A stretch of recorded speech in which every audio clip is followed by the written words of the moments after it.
Assalamu alaikum, M Sabali fan club for UDP. Before we be contona, before we alpha contona fama ebel diba be contona be tento da be jela kuma kanyima le mani foni forumoto. Ibrahim Sabali Spain almani jete ba jobul dafe ba balon singate be jola foro bari muso be contona woron ni benta kuma kamal men foni NCO bake UDP mol ibe dameng ibe waleto ibe bambandine imamuru koma iman discourage iman bisal yalo nako ila tonya be bulu tapawale wol nafla nakarla ala ba sabatindi le bulle ali pale tele pour kam munyaka sabari kakatoke kawtonya sabatindi UDP mbalbe kontona mbe mbari muso kontona musumeta mbe tentula mbe jayila na wulli baruma bal aja fantasa honyol tenen sidibe mbal kontona mbal tentula mbal jayila mbe mbari muso kontona ya fatu sanyang Sweden mbe patio alfal kontona aji amundao yabo aji amseka aji sukaina ka mbal be tentula mbal jayila no ronja mbari muso bari mbenna jo muso kontona aja binta bata bali jabi sabali ma bali dabo tun karamun lip dinkinanka abe dame ngabe wolto abuka pasale abuka murum koma tonya anyabe menkan ayalu ne kabe sotolale aman si fanan ka bulula nyokan abala kato kanne aman discourage ha wole muslimo jikoti wole muminoti ibuka muru koma ni dun takelo kono ika advance le drong ha ko kala ya fuje nyamen idha laqitum fika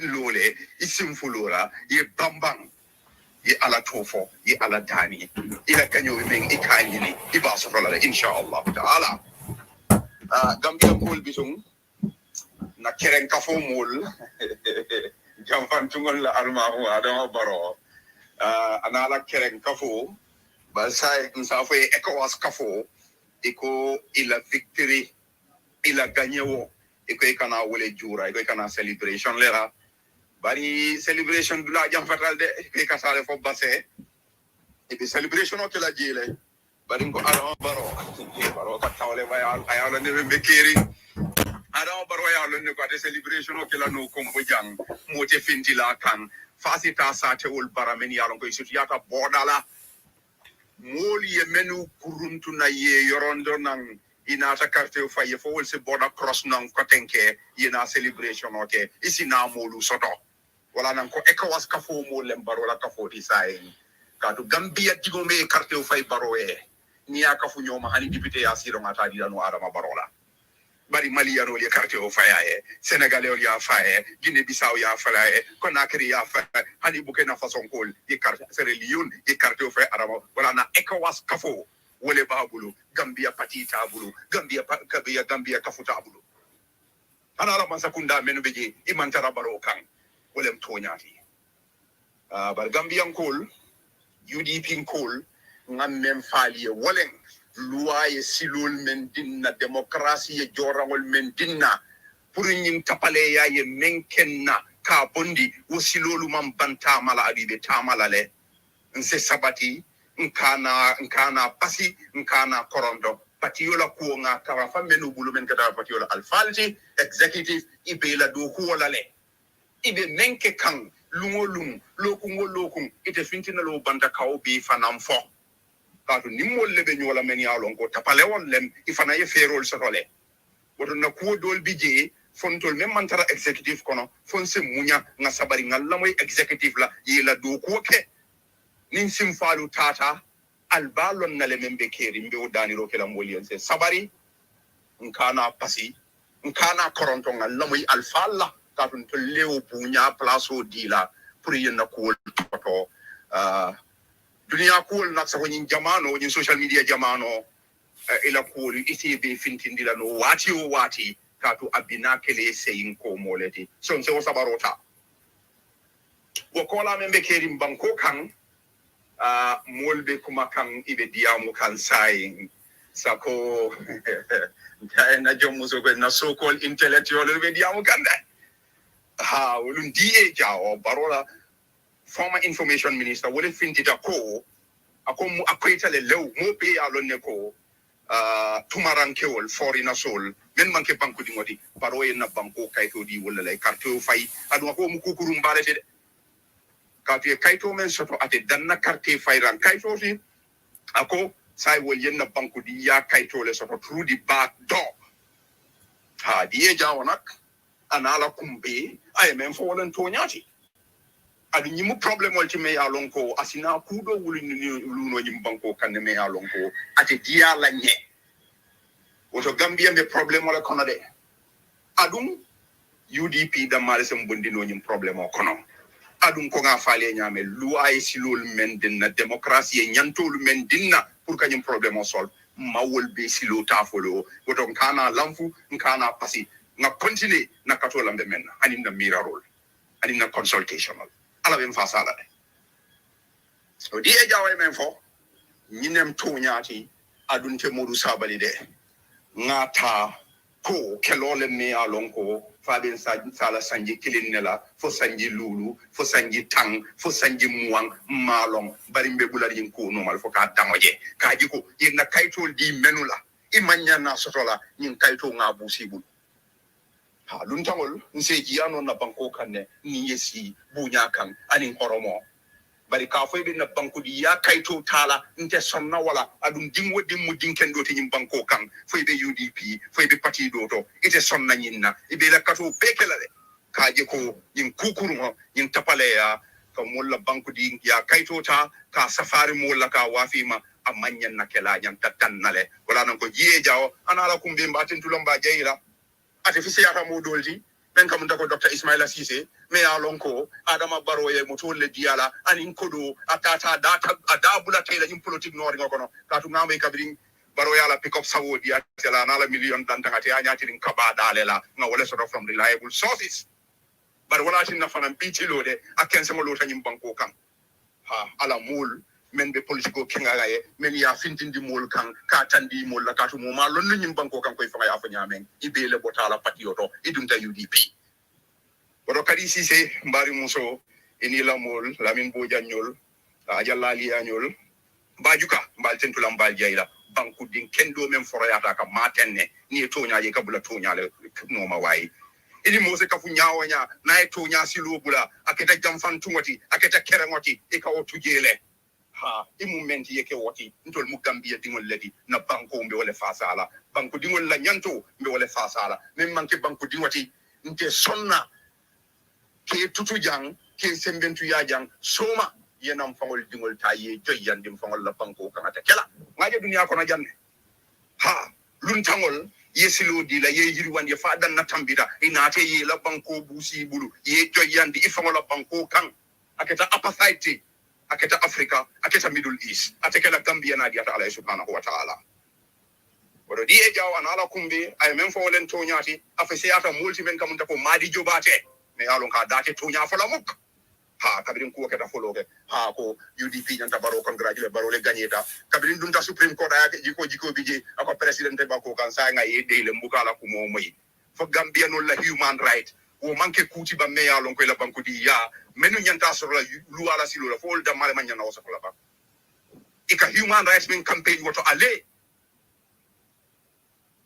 mai fati wakada Adama Baro e daja loti e ka fe ka modle nene a carte fayo bantale na ke kilinti na banko doku min tuma nyun yaron ko nyanta ke la kilinti le ka biring dembo by force be siol limandin kol fayla nyoka mai fati be min to na ma wuli ay to nya fay kabirin Adama Barrow be ñu si fatam fansi politiko kela kan na kayto ta kadi tumaranke walla may fati be min tole diamu kensango ibe walla gambianol wol yalo ne tu mallem banko din kendol ti tonya folal ibe lamoy la walla mbama kamen fo nyele ko nye modun ten dingo kela moye sidi yandi ramati bari tol fanan nte sonna kan dingol ani na lasilo ani nasio kawake banko e sidi yandi ramati wote kela nyim banko kan what a Gambian call, especially funding kewol, alinga song ka sabari ka bata ka siloluta me aloko luala dinani demokrasi kanna bankola sovereignty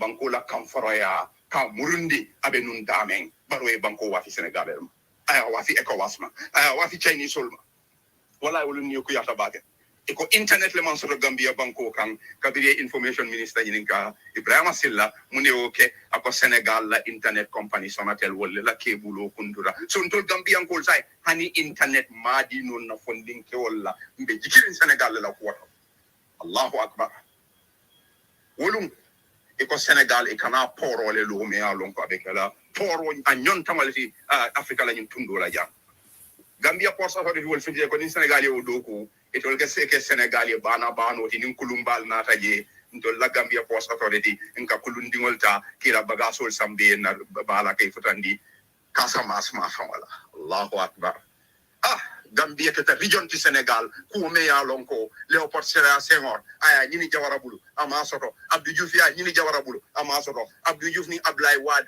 ani Macky Sall ibe ya kata ya jamme koto ya jamme man song ako Gambia mu bankol ti me ya lonko is an independent republic with sovereignty inviolable among song baronata aya dila plateau kan al Gambia ta al ya lafa Senegal kan baro yo woleke oto Gambian kol ko mengre kerim banko kan amanke political party kuti amanke si kuti Gambia la kan foroya na sovereignty barona la keren ka ho moye woleta ya wafi Senegal ma menwe barono ma yin jamfani nyin kuriya to albe jele la bi so malbe kumbola le al dol bije al batata la nyin campaign to alla palaso wal ayol dile minister dol bije bibi ndengalo ne ko baro wala palaso dile ay asra wal batata e ye kelo kay fani fangol badi ngol kuyata alla palaso wal tata le asekeno atekela nyin karo fangati asekeno ay batu fani député ya carte fayo banta bara alla palaso wal dile ay al jam fale baro mu wala ci jam fantu wala almamo ngawale fale bain ko UDP ngol mbe dame ngataraji nyamina soto ko en nalto lebe ku kili mbe noto 100% mantadula mbe UDP le inkelo mbala bannale ganyo amun tolle tati ala inna billahi humul ghalibun tolle be gagne lana diata ala subhanahu wa ta'ala mbe langwela de tentula mbe jahila mbe patio nyaton kol mbe kontona mbe tentula mbe jahila mbe duwala fo ala se kairo din tenku masabati ni banko kan ani nyato ta ko ala se yiwa ke nyum banko kan ala se tonya sabatin dalal badi mamoudou sabali mbal tentula mbal jera assalamu alaikum yo walaikum salam abarakake ndoma mamoudou sabali atol mal yalonko logon to UDP online bantaba bi dimanche January karotel kononto 2022 ndalam se hussein limbal be bismillah. This is a test broadcast on UDP online bantaba kabrim bota Gambia nga breakta programol manke moja majahalta kajinin karoke, but definitely I chose to be on break after what was really a very hectic campaign in the Gambia. And coming out from your Facebook, Nzal condom following about was the Lohim Shita regime. At all moment, I'll learn right now on this first test broadcast edition of UDP Online Band by 2022. Welcome to Nabake. Thank you for logging on. Thank you for being here. Mbal tento la bake mbal jaila. Mamol zabala ni audio ajajin na forumol konale.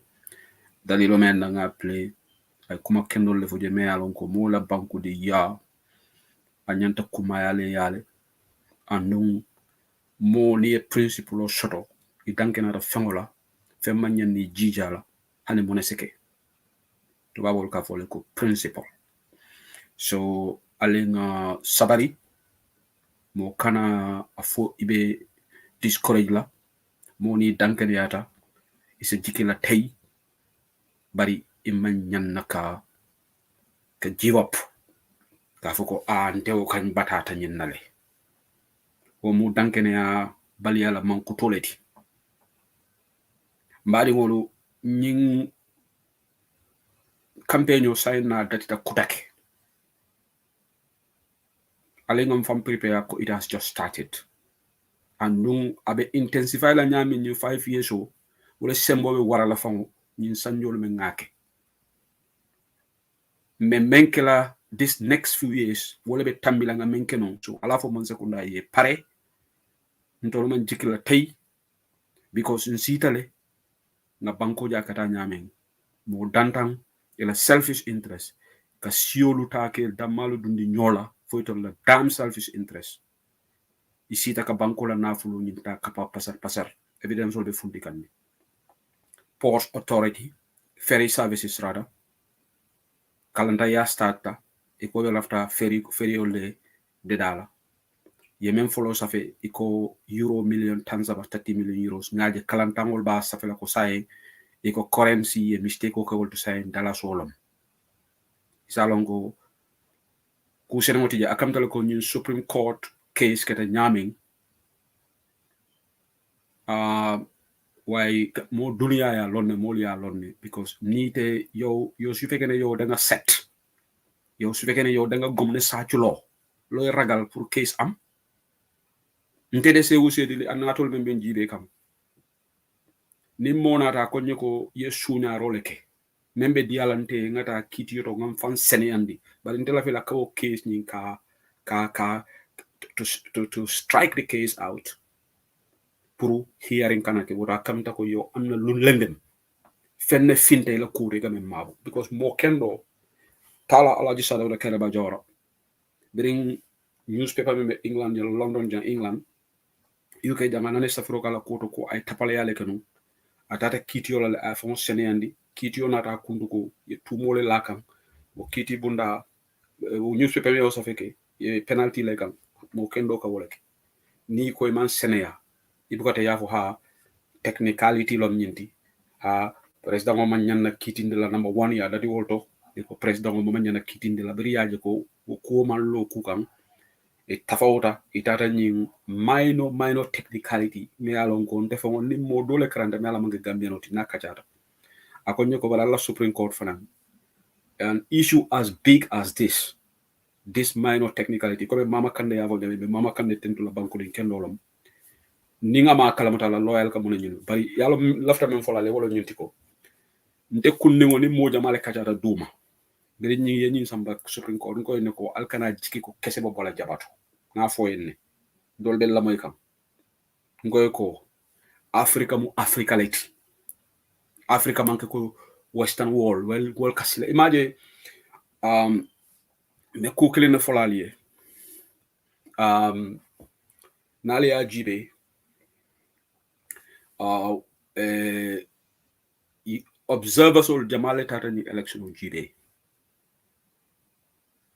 European Union da male ni kuma kiso bata nanji ntol africanol leti na ko bala fa wartale mo fundu wala na foire be warale ni because yefi jubadi tapalea wala tutota africa banko kan nale africa jibe ala nyanta memo men dil africa la ya dinnale sano diamond oro samajio natural resources nyewo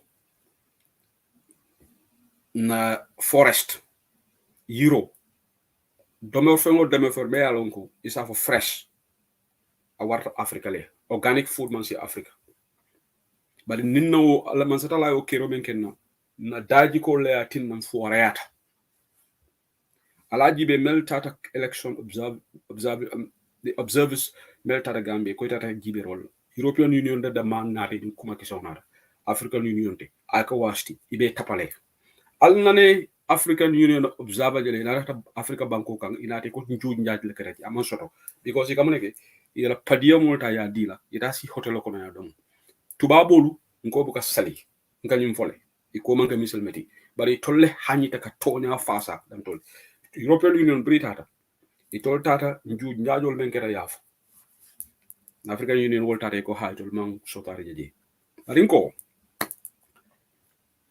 Supreme Court is the apex body of the judiciary. Institutional of ngi bunya. Bari la ñun decision mo le jikala tayo soroje amu mun na ñantoleti. Itoliye taleke man sa talla bina takelale. Kiti o kiti, dunia kitio, man sa talla la kitio o fana binalale. Hana man kenyi kitio damati. Hanini mo dunda ñolal tata court. dunia kiti la kake bar kiti ba obinala le ote bayra because ka foko imam president on notice nteni ya man diamo nyin ko la executive binale be ko seneyandila sonte jam fola jam do ko be ke kan dumale UDP review file mi alon ko sama tenen wala ngamer inshallah e nyanta sila ko kuna ali ajale wat Gambia report do ko be ke kan dumale so mbaring UDP ngolu mo kana kamfa nyato ngol kama comme sabali ya fanane al sel la fi nyaaw nya kuye ke nyinti al de tamila lawyer dabolan al executive la mo be diaspora jango be Gambia le ite se kontani nyaaw nyi si tra kamvari honya yin kebal membe nyin kono kabre 96 al yola sam yola siyaran tolti wol be kala nyaadi le so al kana ta al kamira ko ibe sirine mantra ku keka review be kala na jibe mon decision ne be bolaji nin kessa mambo jabato UDP bi na la le de kolbe jaba kessa woto la tapale ya membe ke ali amu le mama kande ya fala diamo kono kudo ngaje ko lamin tamba be APRC fanan adiam ta foni kanyinin karoke e kamune mabo ni te ko i wintele ku shengo kono tapale ya tije sene ya damal beji ni ko ngata kiti yola ngame tele nyanta kontan la ya foko nko lafita nyin kiti yo fongo eke pour dunia be alon ko nga gagné o kele gagné senego bari alkam munne koronto pour que case bay parce al yalo ni ko ali tapal yalle ke ali lunta wala register after bri IEC yela registration okay itata duma itafauta IEC ngolo ila ko wente malu ayen disappointle maluta because nte moma IEC face à UDP ko men tambitam te sehu sedilila woto moni modol fo so taro ken ka fo he nte lata nyun la yara fang amanka beti de tapale wolle be kono melu ñu tafawta ñunu mel to bena funti la le ñaato domandi mo lebe ay si mel tafawta ini ñi national aliyaje walatin ning fatu seni sabali brinka bona ñoomi just before election fatu seni sabal be balurin ne asani sedi ami moto kono ngay ko ni keba sabali ngay ko faten malom barobe jikiri munelari bari barobe wasome na kabe election o winna ha tumando ye kuriyale ke duma faten ko nyeko nyindula kanante fongo jahalle wallahi billahi wallahi tallahi fo ngamare 2 days before election gale yaje len cross the terminal data ñomi signa folo me moto kono nganyim fa faten fanan ko nyeko te fana mala be jikri munela ñim manki rocket science ti suñaro keta men sonta imman son suñaro keta amam possible ndolbe banko kanne ngo nte nga fole moto nakaburo dibini nanyi wallahi billahi wallahi tallahi mbeno Gambia ninga any sense of feeling soto non ko barola bino genuine tale biri ya ganyo ko euphoria banko mol funtita massive celebration kala wallahi mba fola UDP ko len ko alna ni ko landi Gambia degole karto ko baroy to man do mo jama be kam falan kama bari mba fola le non bari tolbe Gambia le e kan rasanga kungole keta Gambia fo mol fonka ñu ñininga e ko ñi carte que se wili keme nan la sodo bare mol le walati ne ye la celebration o dukundi yalom ni be mol mobilize la fo dukundi roke il faut kunu ne tata celebration oke ya sama strategy ka sama base yalom border village sol suti araji la ko mo sabal ya fo nyami ka moro bondi nan ka mol bondi nan dulato is easy ali ya jibele 2016 berin coalition winter nganyim fo audio kono spontaneous celebration kena molu kam suto talan sabale mol fundita tato ko sphere because wo celebration was genuine monana this time mo manke monana 3 o'clock molu man funti kata dula beto gambe dula beto ka funti ka celebration because aliye mel register ite hani la funti la aliye system le manipulate menketa ji ntolo nga fole GDC yafo ntolo GDC manke patikelendi bari ye evidence also tole alla ko total bulu je ñimo test broadcast lati kata ne gameno lako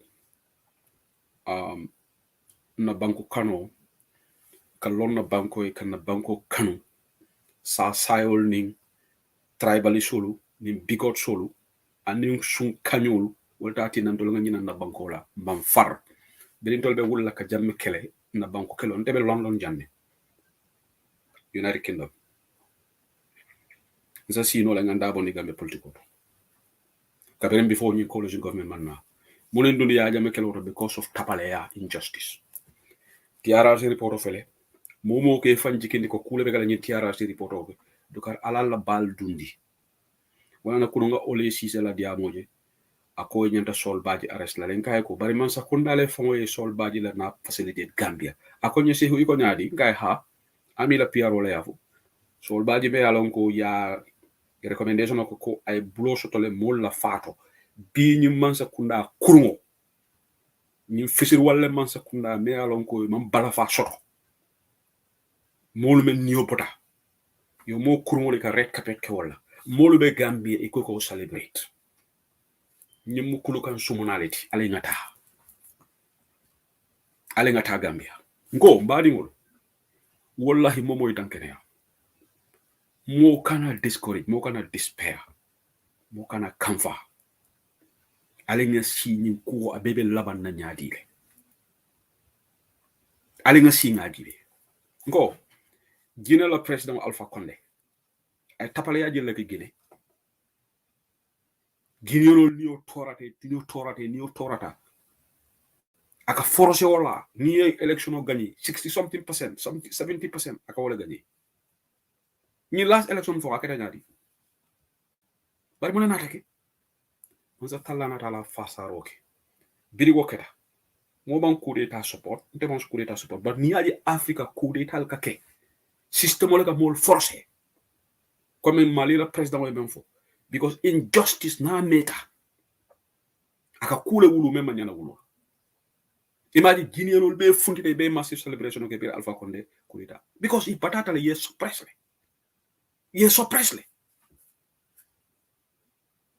Africa nabe tembela to nyale be sabateleji ni nga tara no baro gagnite genuine lay nte ba congratulate la de mbe concede la le bari mbe Gambia le kuma kumpaje mbe sirinjele dula bele data mo dandale tata Banjul isolated places mol fonka nyoni ninka ni be mo ko ni mol ka nyoni ninka bari je iko nyi carte ke se wuli kemena le so molle papa le yale kera satcha mo am kuko gom même fon ya bala fa wara munen kam fa bere nyin ko keta kabula mandin kolla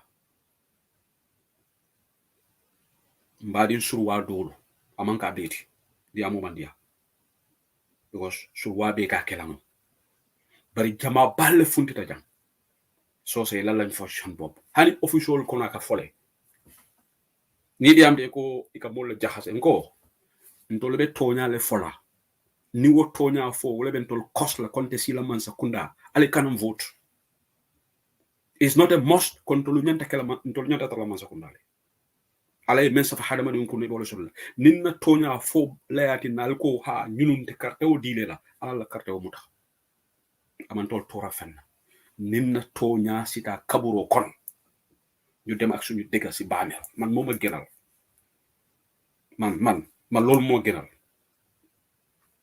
mbe Gambia le mfon la cause ndolom ako ñin ñu torata bi baake ako ntata ngam kafo so se la lañ fokk seen bop ñom lañ fo la ñom ñu mom dëkk bi kunun fa mo do len ko ja ate mo man nga dingole ci abe trafico kono ani mo do le attaque bar ko mo man nga boyolati bari wo fundita aya address in a polite way ako musu dobe tambila biko atebe surwa kan le fokan do rek ay ko surwa la kay ko so se ñoya hadde kabi aka kam fara dem bandi ko dum kay address kay ko man mi nga wax li man domi so se la ale ngan na banko ale nga siko bondi je bari bring election keta audio le funtita kam man dinkol neng ka bula man dinkol la kam man dinkol disrespect so called president because nte ba recognize as president ngo fole nte baka command president and nana ra command president I careless I traje for donkey years because dol ko abe traje for 15 years ala le o long ala le alon fa abe traje for 10 years for 15 years ala le ka ko bari ala ni tonya lom de mo sita tapale ya kan Yaya Jammeh sita tapala ya kan fo sanyi mo ni fula mune na ta kala bi afela kala fita la Gambia titala non andung hadamadi be fani ya kan e labango buka nyinya ale nga korosi roke e ko ka mono ni torande because na ba nyama ning wonen role funtita para te o fola baru ba comme Mamadou Sabali ya fanyame ba dembo by force le fmo funtita kala unsionen ka mandinkol disrespect ñun jutu na membe laari mandinkol ka Gambia dembo by force bulo soto ji aram boro bulo soto ji ito leka be tabi because i koleko mbade nga ñin sidolu kafum kafu imagine doctor o bari akamane fo ako mandinkol ye fulolu silandi deysan fulolu ni mandinkol sita ñoka Gambia la kayrani tarale benteno comme Omar Diallo abadin fulo funtita e diam wo tonya fa o kay ko ni manke tonyati fulolu ni mandinkol ka futu manding site Gambia men ka sido futu modan mandinko ngani fole berbe Gambia mandinko le ka oda siolu nyini more than any tribe in Gambia ale sido fo men ka sido lu nyini more than mandinko atije bari ntolo ñun jutu na ya ntolo le ba bonde lam fangolu ka ko mote makoy la ale nga pare ale nga fangolu korosi to babol ka me ko a word for the wise is enough nka même fo ala lamoy abake ale nga ñun jutu na ya bonde fangolu kan mota bonde la non fangolu kan mo kana ke tribal soti bari mo kana so mo ke la sio for nan disrespect in the name of politics president Membenyato he's enjoying the game but let me say this in English coming as the saying goes he or she who lives by this sword or by the gun shall die by the gun or the sword but more me along for he who lives on tribal discord ala ending tribal discord le ba cause take this to the bank ye fengo fe use pour que fengo sembentu ya was wole kana ke la cause of destruction but the beginning ka dia la ka enjoyable aka dia back kuriya fo general la beginning ka dia la ale kuriya na jele beginning ye kola ya hani kuriya o kuriya tapale ba kala ika enjoy le andi manzata la tela cool kay ake mutale fo yamere ko ñonte wala kada jamela jamme si tele fa ka fo dekk bi ma ko mom man ku fi julli ko amé ndigal from Senegal ruma ka muru chol against dama la yobu suma 5-star hotel faka atringa la ministre la ka fay ko ni ma action tay defon la bi da 5-star bari ya jamme Musa le bi tuni amu domon suleti ti dañoo dox danka Gambie xamut yefi tribalism bu Jawara nekkoon fa Jawara dafa jubal dëkk bi yëpp UDP seen leadership musuñoo toog nga gis ñu wax yefi tribalism si xeet people have this stupid perception UDP parti soose la te loolu is in their heads waaye ngeen digga ko ak yàlla Sénégal ñooñu ëppa xeet waaye musuloo ji ñu ne diwu sa président bi xeet bi la ñun duñ ko sànnil loolu tax Sénégal mu ngi avancé loolu tax suñu internet bi sax cable bi di backup bi Sénégal la nekk su amee problème duñ am internet ñun we don't have sovereignty amuñ independence we are in a way we are colonized by Sénégal ñoo colonize soo gisee si security bi ñoom ñoo jox security infrastructure ñoo ko jox courant bi ñoom ñoo ko jox léegi am na port seen port bi our Gambia Port Authority is going to be a subsidiary because ñoom ñoo ko wax dañoo complement Sénégal time Jawara Sénégal ñoo daan ñëw Gambia di jënd bagage re-export trade soo demee Albert Market sub-region bi ñoo ngi Guinée Sénégal Mauritania da ngeen di gis camion yi du loolu moo tax Trans-Gambia Bridge bi am because dañoo ñëw jënda waaye léegi is the opposite suñu lopitaan yi sax suñu amee certain medical treatment dañ laa yóbbu Dakar ñoo xam ne mënuñu afford pour ñu dem Europe dëkk bi amuñ independence we are colonized baaw ni bos waaye am na ñoo xam ne ñu ne ñoom loolu moo leen gënal daf ñu gis doom UDP seen affaire la léegi ñoo ngi gis ñu ne poti meew $40 la xanaa UDP rek ñooy dem si marché ñu ne léegi keroog maa ngi gis baara ñu ne mburu tapala pa $10 la xanaa UDP rek ñooy jënd ñun yëpp la te mag la naa wax lii Gambia prices yi dañoo gën a dem si yokku xam nga lu xew economic deprivation dafa gën a yokku Gambia in the next 5 years take this to the bank al ñun tuppi jàmboot ntele nga ñu fàllu jàng today the 9th of January anyway by the way tey la F kon war a start ñu ngi wish our team be well Gambia Scorpions yàlla ñu am ndam because football moom yëfi politics war faa bokk they are Gambians they are part of us ñu réew la ku nekk da nga war a support Scorpions pour ñu am ndam kenn warul a politicize lii let's all rally behind our Scorpions suñ ndam am ndam Gambia mu am ndam du président bi du government bi ñoom dinañ ko bëgg a politicize ne waaw kii bu mu ñëwee la gan ñoom loolu seen affaire la waaye ñun ñu support suñ team bi and su time bi ñun yëpp ñu watch we wish them well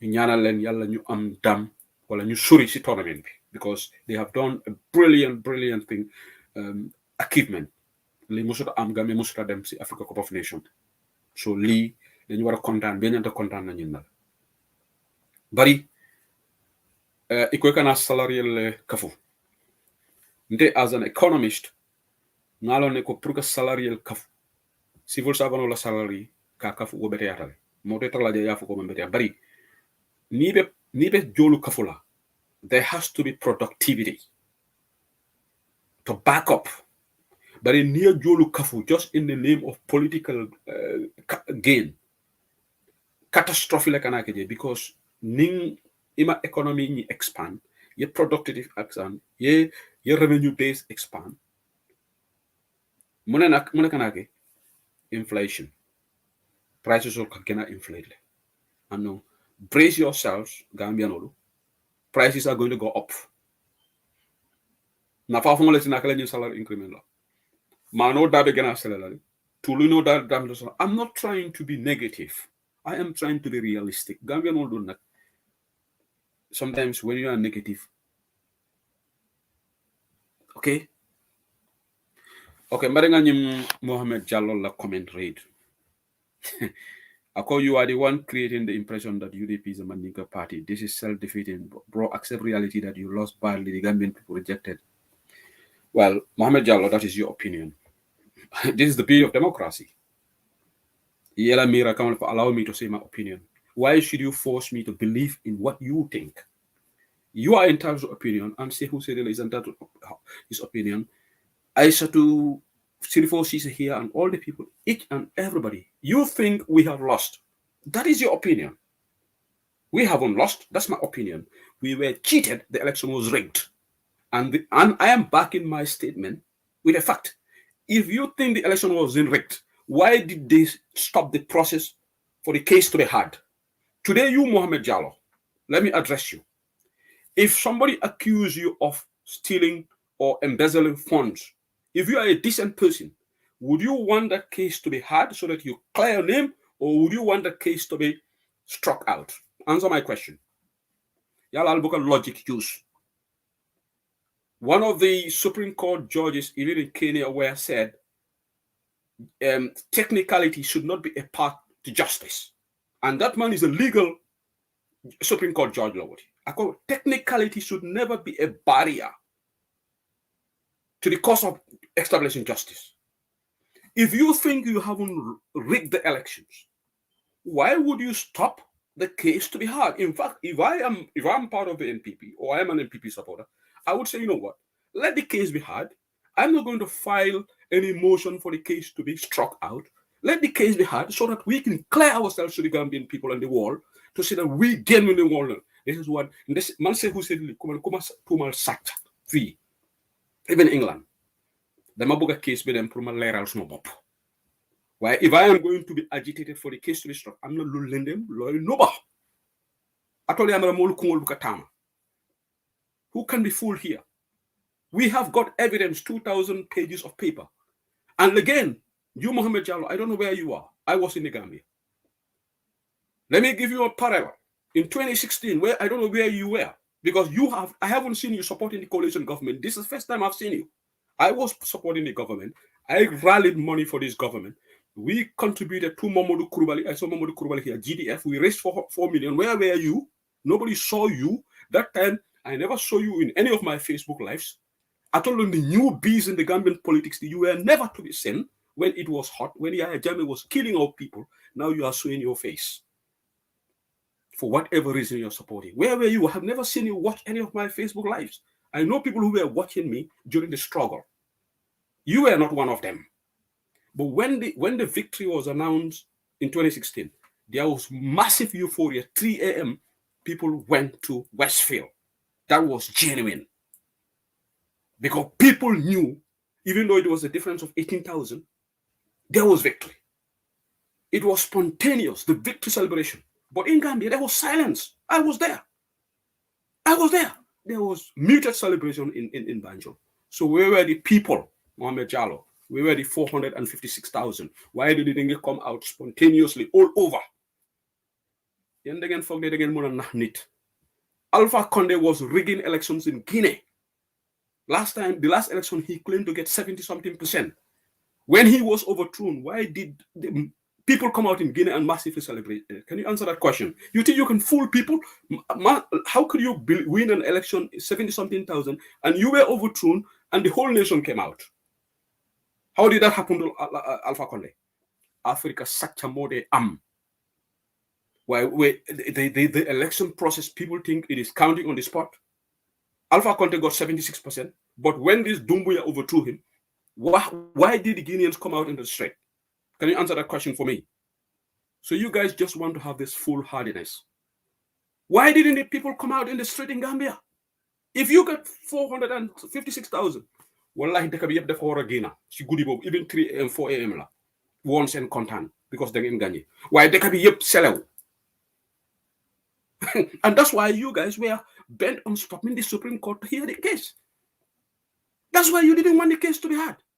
Because there's something you're hiding.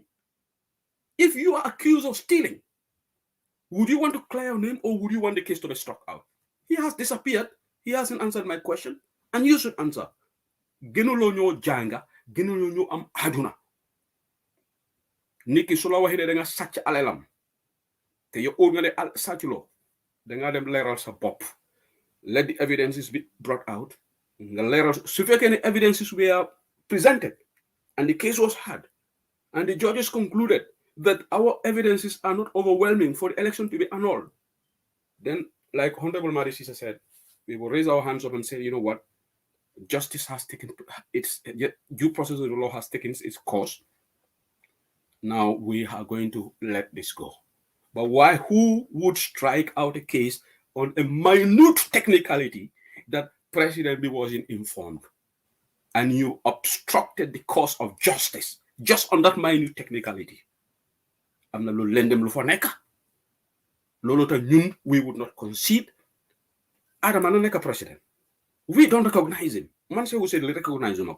And UDP can do congratulate. Mama can do congratulate. Lolo stop. Just like Alpha Condé forced himself on the Guinean people last election. But how did he end up? Kid Kini, if you want to force yourself on the will of the people, ate yalla dina ñew. Ate yalla dina ñew. Yen mi yena tam UDP as a Mandinka party. Do man. You are one of the bigots. And that's why you showed it here. Yo ken gisut la. Si struggle bi. For nekon. Where were you? Man time bobo na magina. I used to campaign for the coalition government. We were on the radios. Look, Alice, for this man. Mu jam fa ñep legi mom ak ñom sol bañi. Demba Sabali tay mi nek NPP. Demba Sabali was part of GDC. Abubakar Jawara tay who is accused of all these criminal activities. Be legi jigen bi gëna na di wax. Secretary bi Khadijatu gëna na di wax. All the dubious things. Abubakar Jawara was supporting Jammeh. Abubakar Jawara campaign for Jammeh. Ñun ñoo doon taxaw ñoo MB Koulibaly jiri ak race xaalis ak boy yi nekk ci backway bi fi Italy boy yi xam ne ñu ngi leen a saaga léegi ñoom ñoo doon dajale seen xaalis yu ndaw yi di support coalition government because ñun Gambie lañ gis ñu gisuñu fi xet yow sa maas yéen a gis fi xet loolu tax Gambie dem si kanam yow kenn xamut la woon foo nekkoon where were you? Tell us one little effort that you did to bring this coalition government to power. soo leen sàcc nag ngeen bëgg a ñoo forcer toogal nit ki mun ngaa sàcc mu forcer boppam si trône bi just like so many people have done but name me one person koo xam ne mu ngi forcer boppam mu am good ending war leen ma benn leader musuta am nit ki suñ la bugga wala gis nga bugga su nit bugga nit yi kontaan loolu weedi du am like I said coalition government whatever happened coalition government there is another idiot here saying we will have 0 MP. Yes, we will have 0 MPs. Let all the MPs be NPP. All right, like I said, it happened in Guinea, next door neighbor.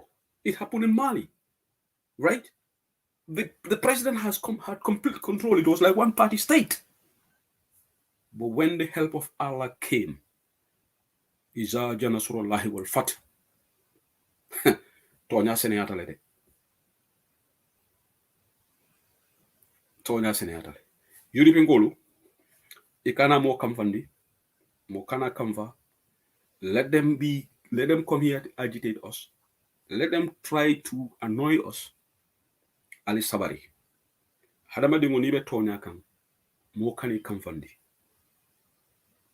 Wallahi, the truth is the byproduct of time.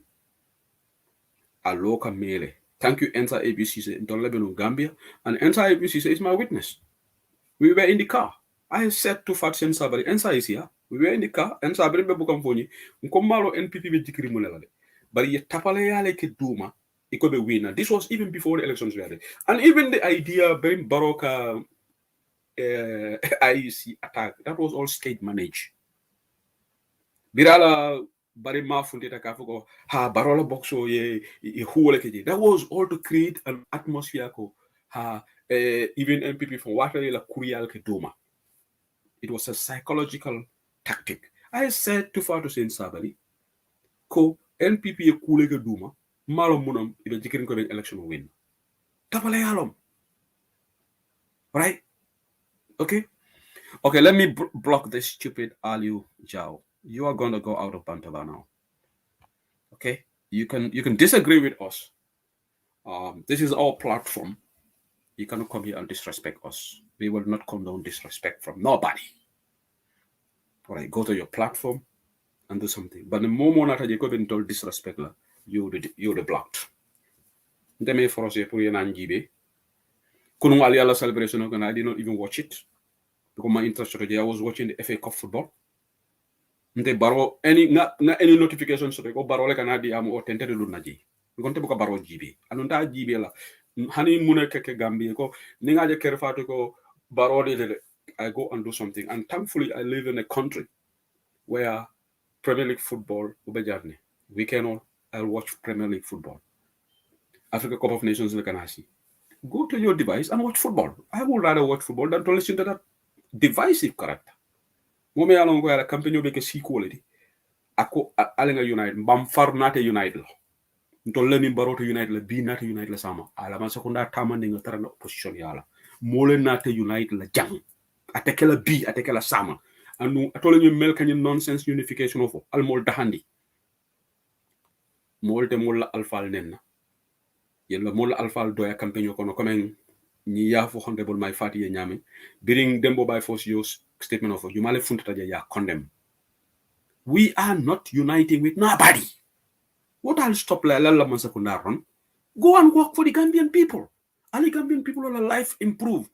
Ñooñu ngeen wara tal du ñun UDP bàyyi ñu ñu nekk ci suñu corner. We don't want to unite with you. Is it a force that we have to unite? We are not uniting. Atekela sama. More la fita unification ola. Ni be campaign like a good ikela police ole wafi. Ye Hasante bula. Ye banku dingol bula. Ni okay. I gagneta. Ni en commandi ko ngaka kilimoti ko banko to lele danda. campaign should be based on ideas ko UDP la 5-point agenda kenyame why we will not unite with you guys do ko def te lo Adama du will never call Adama Barrow di ko congratulate Mama Kandeh du ko def so xanaa loolu forcé la Donald Trump toog na America mu ne du congratulate Joe Biden why they move on because in a democracy it's your right if you don't want to concede and you don't want to think du forcé fan ngeen mos a gis concede ak pour nga congratulate forcé la du forcé bi yow demal you let him be sworn in na form cabinet am bi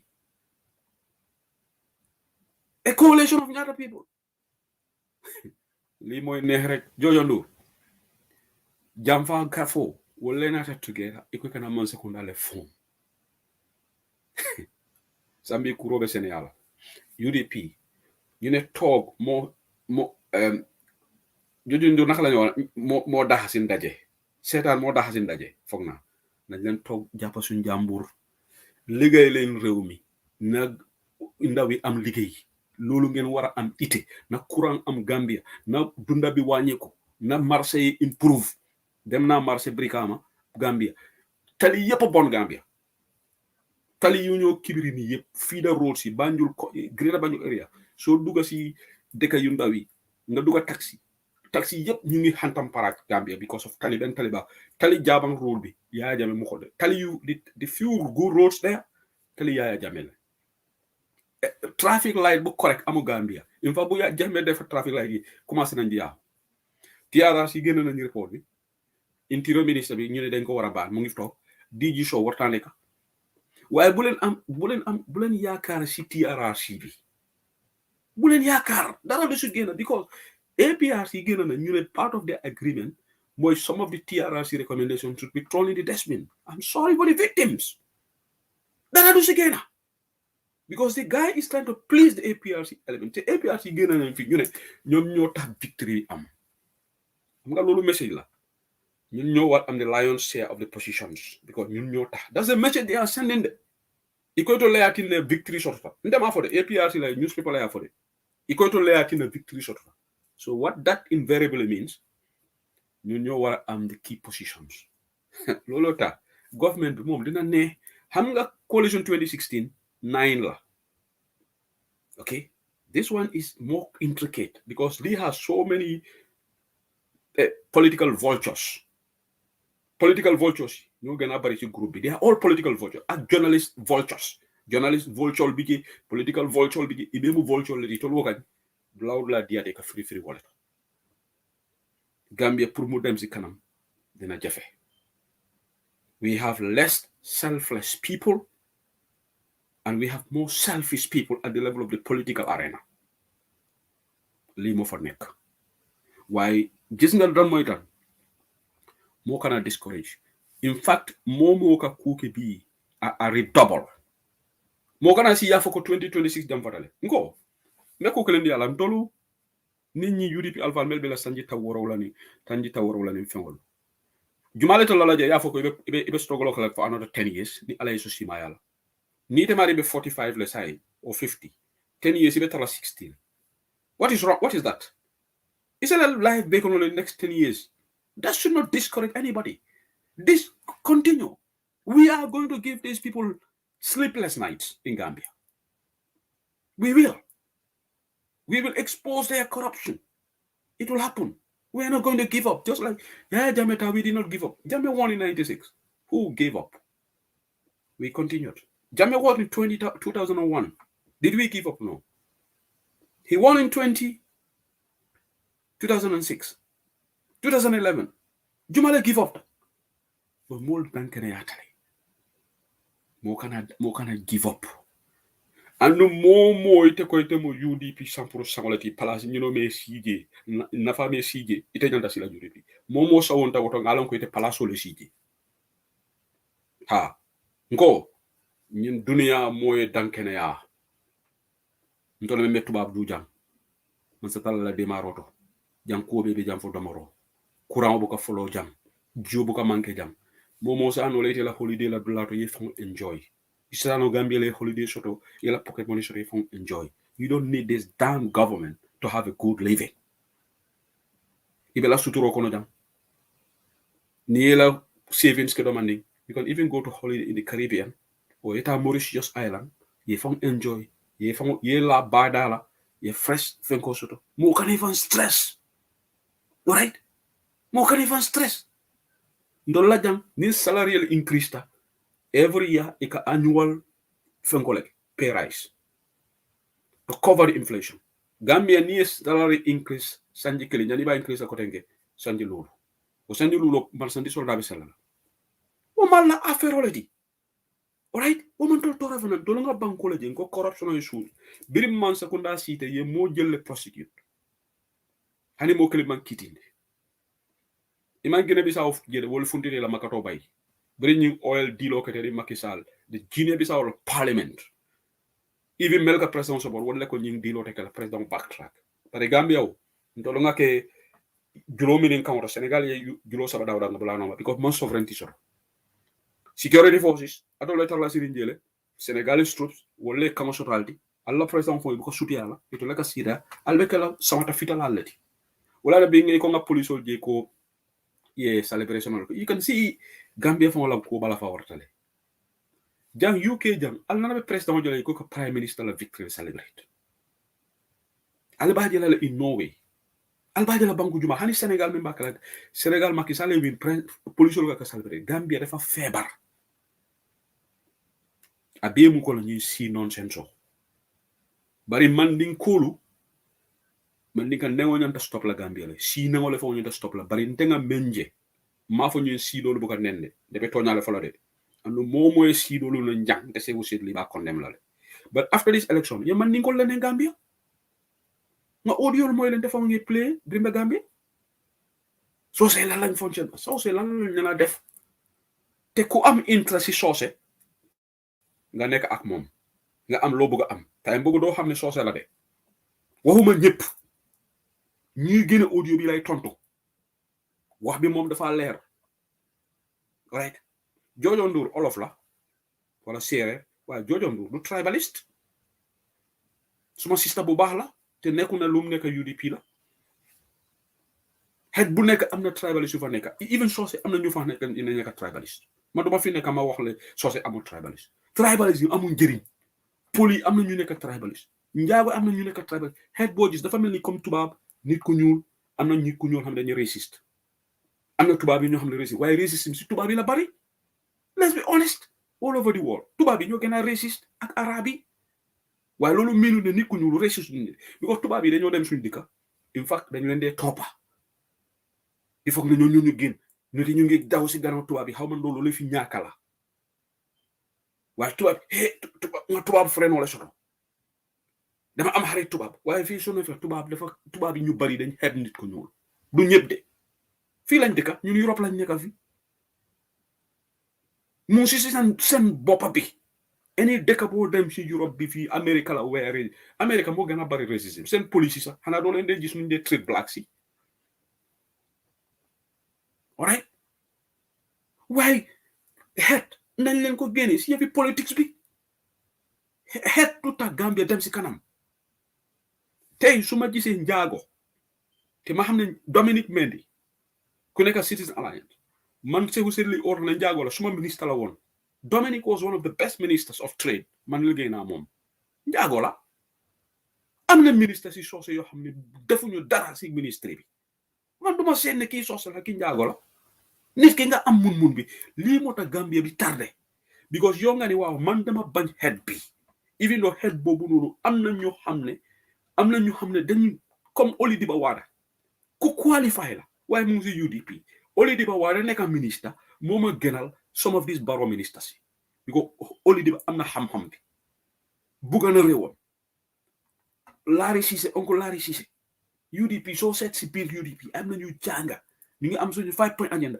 waaye yow nga ne man de moom su fekkee ne damaa xalaku su fekkee ne marchandise yi dañoo seer éducation secteur bi fa gën a ñu torox ñu nekk si gannaaw Sénégal loolu laa préféré daan UDP nekk comme Doudou Dia lu mu wax Barrow sax gis nga man lu ma xam ne Barrow dafa desperate bi ko Doudou Dia lu mu wax Barrow wallahi man su fekkee ne man nit di ñëw mu ne ma Sehu Sedili yow ñëpp xam nañ ne mënuloo waaye dama bañ Jojo Ndour loolu tax man ma nekk yow xarit man ma accept kooku ne ku ñàkk fayda rek mooy def loolu man ne ku ñëw mu ne ma Seewu Seydi man xam naa ne yow baaxuloo yow sax mënuloo waaye bi ko man dama bañ Jojo Ndour loolu tax yow man la support dinaa ko wax ne yow sa support bi téye ko fa waaye nit ku desperate kooku lu nga ko wax sa du gis moom dafa gis loolu ñun loolu mooy suñu affaire waaw tey moom lifin la te Africa Cup of Nations la nañ leen toog foog naa Cameroon ak Burkina Faso ñu ñëw first match bi foog naa Gambia is playing on the 12th so tey moom dama ñëw rek pour cabaxaleen rek bantaba ñu ngi fi moofuñ push place say programme yi dañoo continuer te we will be here for a country because ñoom ñu bari dañ foog ni ñi fu nekk lose nañ duñu waxati it doesn't matter what happened in the parliamentary election ma wax leen dara nag let nobody think ne because the system is already compromised IEC database bi dafa compromise wallahi MP bi election bii nekk fi ak even mayoral don't be surprised if they sweep everything as long as this system is not reset IEC registration before you reset ko as a country for us to have a fair and fair election nekkuma di discourage anybody there I'm just being realistic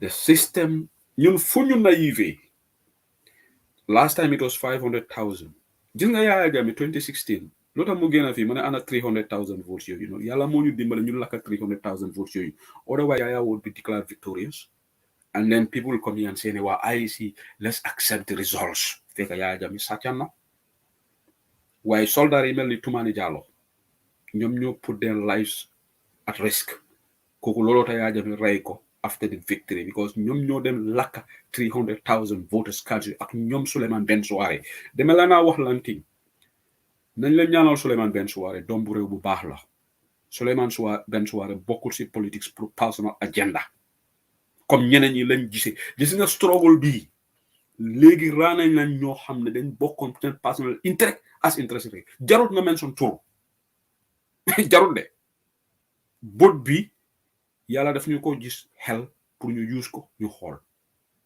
struggle bi am na ñoo xam ne dañ use pour jegeñ nguur gi Souleymane Ben Souare doomu réew bu baax la te bokkul United Democratic Party bokkul si benn parti sax waaye mu ngi gis lu mu gis rek affaire yi Bokar Jawara kiisam bi tapale ya mu nekk mu ko weer gam pétrole ya mu si ñeneen ñi yëpp noppi nañ te yow nga ne yow da nga déggu si struggle bi yow even COVID-19 ñu ne nguur gi tapale nañ health ministry bi tapale docteur Samate ministry bi tapale nañ xam nga 147 millions la xam nga millions da nga lay gis gars yi ko wax sax duñ ko wax dañu noppi bi xam nga lu xew ñu ne suñu wax loolu ñu ngi dimbale UDP waaye UDP nag ma wax leen dara foofu lay tëj suma waxtaan bi yàlla dinañu jox ndam si dëkk boobu noonu xam nga kañ la wallahi man sata la man ke sino man sati ñi konnante ya beemina mune wulula UDP will win an election in Gambia te dinañ develop Gambia xaw ma kañ la xam nga under whose leadership waaye dina xew gëm leen yàlla UDP sonna nañ Gambia man dama bañ UDP loolu tax su ba sàcc am si Gambia loolu tax Mamadou Ndaw suma xarit bi dama ko dee tooñ waaye Mamadou Ndaw dafa ute ak ñu bari de dina naa ko si Facebook bi Mamadou Ndaw yes daf dee dal UDP maa moom dañ dee am exchanges heated exchanges suma xarit la waaye maa moom dañ dee am political banta waaye Mamadou Ndaw def dee wax si ñaari site yëpp Mamadou Ndaw du dee xool rek benn boor lii mooy meaning of independence comme man bu ma nekkoon freedom I was a true independent time boobu noonu dama daan laal UDP dama daan laal nguuri Jawara keneen gi mu ne 148 millions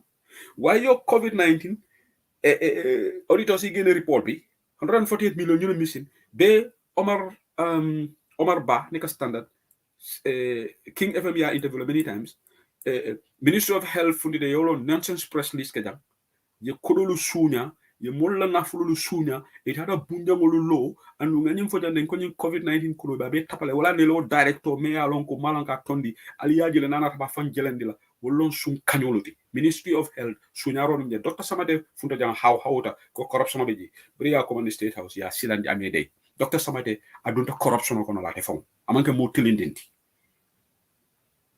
ngala ko mo fujande bari to le ñen ko yes Ben is a patriot Ben soare ima ifunta jande ka attack personally bari ni UDP ko lewoge bari bribe Ben nen na jay ko yitata allegation ko ko na jam juma lew allegation fofu na mo UDP ko ledi ni na fi ko lu mebe Facebook auto wala nante man legi amna ño xamne I will not interact with them on Facebook yes man suma xamé ne yow dégulo yow hypocrite nga yow sa interest rek ngay top man duma interest ak yow so ma block duma la block dañu tok di xolante ni because yow nga ne yow da nga taxaw Gambia why Ministry of Health COVID-19 lutax waxulo si wa yow programme nga rek UDP na do la ñu mëna bay do leen bay UDP nga ne ñu ne Barrow mo gagné let the radar be on him Gambia rek la di gis xam nga man luma taxal ci Gambia fi Angleterre fi journalist yépp ñu ci prime minister amona time fani sax ñu ngi wone prime minister bi dafa wara resign Boris Johnson right ñu ci kawam Boris Johnson ñu ci kawam ñu ne dafa wara resign Gambia rek la gis Jojo Ndour amna ñoo xamne bes bu nekk ñu ne wa UDP as if UDP is the government ku nekk ci government bi ñoo nga a whole account UDP suñu def lo xamne dafa jaadut den nga wax ko waye pour bañ pati waye man xawma UDP lan la def Gambia li yeb ne ko dala nañ la waxante degal yi yefi source bi la de name tag source te source lan lañ source yi def len te ku am interest rek nga gis ko ci source da nga top nga ti sa njambor be sa soxla faju du wax yep lañu wax ci kaw da nga tedda ak nit waye nga bañ ko ko xetam bi li pour lan wala so gisee koku domam bi amna prosperity nga may ko sa dom because sa interest bang fa time bobu do set ni xetam xet bi la de why because of interest bu fa nek koku dina improve life sa dom bi te yow tamé da nga njëriñ ci time bobu da nga def yefi xet sani ko dañu waxante diga nonsense bi dafa wara stop man de man suma bañé nit duma la jigéñ sax even so amé million why Gambia politics bi Adama Barrow ak gaay ni ñoo duggé fi xet and we all have to deal with it lolu ta mënu ñoo unite Gambians because yahu bi am na be pare ali mul sobindi ndebe Gambia la mo jamale be kamfarin Gambia duale Gambia mu taxani sign bodo comme imam Cissé même Michigan ako Gambia be sirin time bo mo le kan ana même voto nyalom ali nga duwa alama ale wu Cairo continent na banko kan bi control bele de Gambia la mo kana duwa fikino lo banko kan alright Jojo Ndour neko all of la sere la mo ngi ni mo ne hate mo ne some of them have hate for Mandinkas mo ko wax te dega nak dañ ko wax ñu amé toña la flo nga la toña taba ñi si ko mo be na faale so say dañ fokk ni sen bop jawaram soose la te Adama Barrow mu ne si bopam mu ne soose la xana legi la ci xawma mom moko wax ni waye de dé tok ñu saga xetam bi du wax dara solo def ma lay jaxal ndax soose la man waxuma ne baba li mu wax le pol la man waxuma ko baba li mo gëna fi mu ne ki pol why li yefi head is not important Macky Sall pol la wa Sénégal ndax dañ dégg ne Macky Sall pol la ki olof la Sénégalais dañoo wax ne man doomi Sénégalais la they are proud to be Senegalese Sadio Mane wa Casamance man ninkolo but today he is part of the Senegalese national team so they may Scorpions het ya fa nek captain bi sa olof la ci Njaañ wa het yep no nek ci Scorpions and we are all behind them ken wata said ne wa captain bi olof la so man duma support Eddie he's a Gambian warlo said ne hetam bi the captain of the Scorpion national team ko xamne mom ñoo suñu gagné coupe bi mom moko tié doomi olof la but he is a Gambian first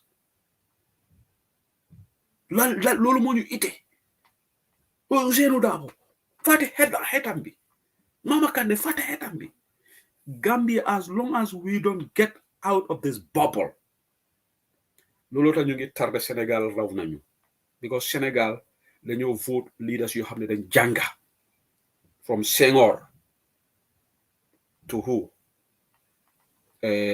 Abdou Diouf séeréer la. Macky Sall ñëpp dañ jàng Youssou Ndour dafa bëggoon a taxaw waa kan moo wax ne mu backtrack te lu ma day gën a jaaxal si Gambien yi foofu lay tëjee suma waxtaan bi soo waxee fii ñu ne waaw man maa moo am suma xaalis waaye yéen a moom seen xaalis ñun tamit ñu am suñu géeme ndax du yow da nga am sa géeme pour wax man dama am suma géeme pour wax suma xelaat mun naa ko wax yow waxal sa xelaat Gambia lu ma jaaxal ndeysaan ntol la bankoon def sometimes so na nga ma bamba masla ka foko ntol malam dul nga mu nekk alala man fenke alala ndaji kollo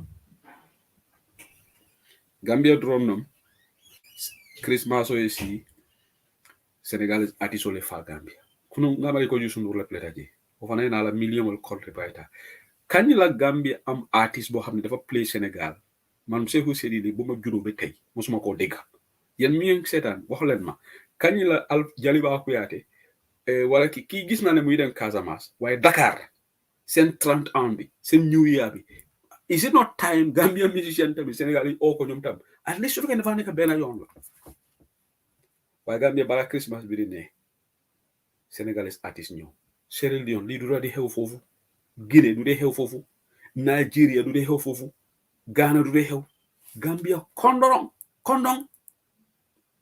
nin na December sita rek ni Wally Seck man na wo sama mandia way na ala million wal correct anu mana keta na na straight ya sama state house bawon dolunga photo studio state house le soto president photo studio lom momo tara jana netal ya ka Facebook celebrity alika jinje Senegal le bon yes only Casamance ST tata woleto Dakar alnana be Gambia si sero ya invite Dakar ntolle kana rek every year in it's not high time we look inwardly.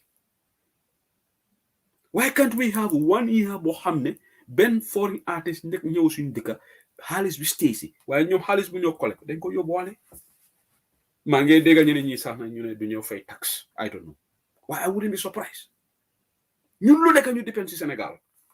I'm not being xenophobic. England, UK, and America, one of the strongest alliances, longest standing alliance. ñoom seen diggante moo gën a close than diggante Gambia Sénégal ñu Gambia Sénégal yëf na xante moo fa nekk si laameñ rek la waaye nekku si xol yi waaye Angleterre tolox bu ñu dugg rek America dañ leen di bàkko waaye ñu yaa fii doo gis American artist di ñëw every year di ñëw fii la ñëw celebrate Gambia rek nga gis lii di whole world waaye ñeneen ñi soo bëgg a wax because ñoom na dañ am inferiority complex su Wally Seck ñëwul Gambia yow sa Christmas neexut yow sa New Year neexut this is not being xenophobic this is about the Gambian ñun our development we think ne we are inferior to other people man Sénégal dama la dégg dem foofu Sénégal seen radio station yi sax pour nga gis Jaliba Kuyate pour ñu play ko Jaliba musicam amut ST musicam duñ ko play si Sénégalais radio station si why not but ñu ñoo nekk si al tope te our promoters are the ones who are doing this I don't blame the Senegalese musicians de ñoom su leen blame nga tooñ leen because ñoom they are doing business ku leen invite dina ñëw our promoters yi ñoo ko am because ñoom dem feel ne to make money Wally Seck moo war a ñëw waaye soo waxee si Facebook bi ñu ne waa ñu ñoom moom suñu xaalis yana moom seen xaalis ñu ñoom moom suñu géeme dégg la nag yana moom seen xaalis but this nonsense got to stop waaye xam nga lu tax mu gën a escalate I am not going to put this fault on Barode duma ko tooñ de because Barode dafa fekk lii fa man Adama Barrow duma ko tuumal loo xam ne du jikkoom because suma baameel bi kenn du ko lii yaaga na fa even time Jawara mu fa Yaya Jammeh sax mu fa lii has to do with us lii has to do with Barrow waaye gis naa rakka Barrow bi foog naa the wife of the immigration director Sidi Touré yàlla Sidi fa na ma opportunity told Sidi Touré ndeysaan ane ñu Sidi Touré je en sa bisi c'est la collègue lo ngana la friend nam lawyer double atina ñi director of immigration ya soto tere wotuma be Liberia at UN do ko wala lawyer double taraje wala encourage kay ko naina banko kan ba be wandi banko li be la londo use ka wala ka contribute na la banko falindro kera la da wala recommend bari ate fana biraje ko sayin baro mena ni election sunyal ba to immigration direct toti sidi touré fana dara baro bari muso ta futu nim palaso wole gambia tinya mole ñim man sakunda and yalla mo problem oti yalla UK and the private sector is the biggest employer, and I think in America the private sector is the biggest employer. All the great nations, in Germany the private sector is the biggest employer. Gambia, the Gambia government is the biggest employer. Wala na mo be ke fam fa ni mo mo man sakunda palaso so o ba fam fa la sidi fanan ko mbata ngam fa consolidate ikanam bay ngata nga baro bare mo so ñini. Yes, football mu football leti bari ye president ñini election ya 6 months without election nga bare mo so jala be kodo fine jo fenkoli ya nga mo je basiala. And it's true, before baro ke president we've never saw her doing that. People have a right to ask questions. Yes, I'm president but you see whatever these people alnanate jela eta ye foirol makoy. We have a lot of GoFundMe. Nte kaje GoFundMe ol membe WhatsApp ol kono. Sasa hatulu. Ite wolu makoy la. Altani so-called celebrity jele neta. Nte ka celebrity menje Yunus. Ali Princess Diana remember. Princess Diana. Neme no royal family jam. Harry wol Bama. Otomo wakata Africa ni fuwaro leke netal. Wolong proper celebrity olti. Bari ntola so-called celebrity ni yeje dorong. Ini masakunda official ol leka netal olki. Alte jele ita fuwarol bala yeta yewolla kodi ñini ñale ni te ko mi celebrity te ta badibu yeta kiyang yeta jara fuwarol mem jede needy people ni netal maybe ni te netal you are making awareness on their cause no bari wonte ini minister la be netal la ini first lady la be netal la ito le ñen mo ta celebrity yati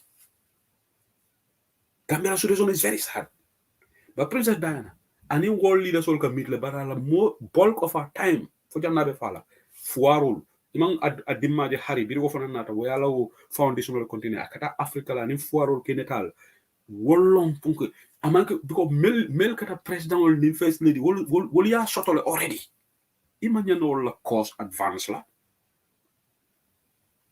niti amen ko you are influential in society ilo influence state needy children of the SOS baby sol biji yeta yewola cause advocate teta marse woto marse wol mel yalon ko comme pamur bojan kala radio use nyamen akata ka mul awareness ki radio to mule na faso to pamur la radio to ni tata je mo jamal ka taji ka fundraising ka dani wala je you know ina nafati par Gambia la ko bala fo warta alinga hakelo to sign yes ngongana testina la flengo 1 hour 21 minutes kedam bari ndale be faring be siri na kona Gambia la ko kam bala fa ntente jojo ndur be UK janne abe dami alhamdulillah be comfortable bungo kono abala joko soto okay so bari alingan na bankoje alama alay kayro sobati na banko kam. So we'll go and enjoy FCON game today. Ngamera be Cameroon in Burkina Faso play la. Ngamera told the play for the 12th, I think Gambia. Okay, 3 days time. But ala baraka bake. Ala ma ala kero so na banko kam. Mo believe take ko Suleiman Ben Suare. Suleiman Ben Suare man break ta. But in tolu, okay, Dara Gambia the campaign was hectic. Coming inside BCC ning keba saba ni fatin saba in television lokam and in entala so binta. Be control na bage. We had a very hectic campaign, so it's only fair enough not an arrester. We get out of the limelight, observe the situation. So UDP learning review will be hard, but don't be optimistic. The Africa ku ndebukala Africa kola nana ta tilingola. Yes, mbukalade, cause tapale Africa. Fofola sampe bah. Ika jiki mel fongo la sonda wala ka kuruya fongo iman jiki mol men. Bari nga kukilim fo jang.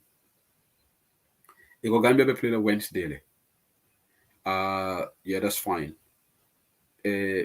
kitio masatala la kitio bi jele imagine ñing Mamadou Diallo bi nga buru ate bortale yale ke fongol le stupid and man stupid bi nga ñini ga question la mna ali ajala en jabi abortale tonya ni bakam kanasila momo be tonya kal kanasila momo jaja mborto ko mamanta tonya ka anu hani ñi siko momo ba fola ite alon ko image tribe le suka fo men satata men ketan bawle satala men diro keta jan anu men diro debita man din ko la karola hani sa bente kam fa kam hani sa kan demila de momo entelo yalon ko manke tribe le soti right de kamo kan ngamoy ba fola le ay so du ba malik showol be fenga nge samba nan banta ba jande kadi amin fula kamala na fo jane banta ba ko jang momo lafta ka dola kam fo jam manja kam come and speak here anu ngana sisa de la tida kidera she's doing fantastic job tida bi fa matata ala fano keta tida fa on nabe diam la le maybe nasi banta aka programo ke banta ba na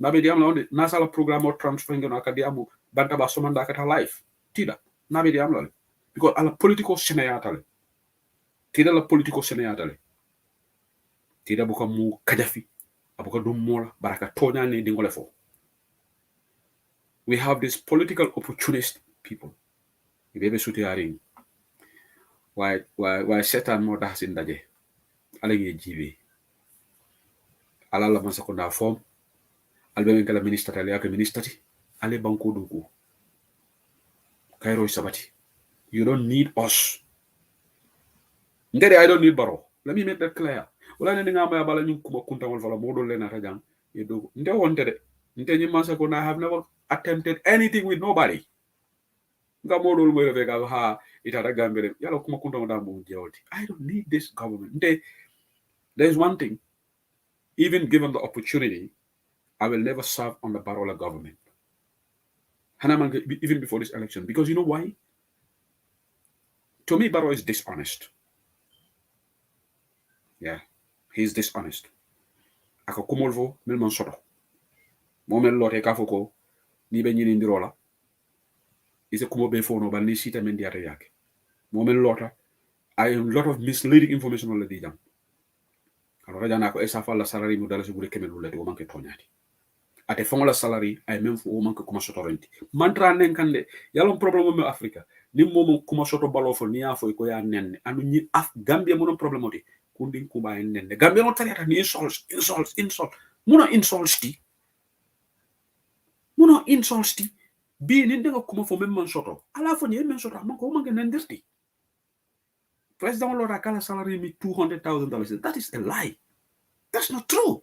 His salary is $250,000 a month. And the president in the UK here, Boris Johnson, but I come from members of the media went after him. He had to apologize.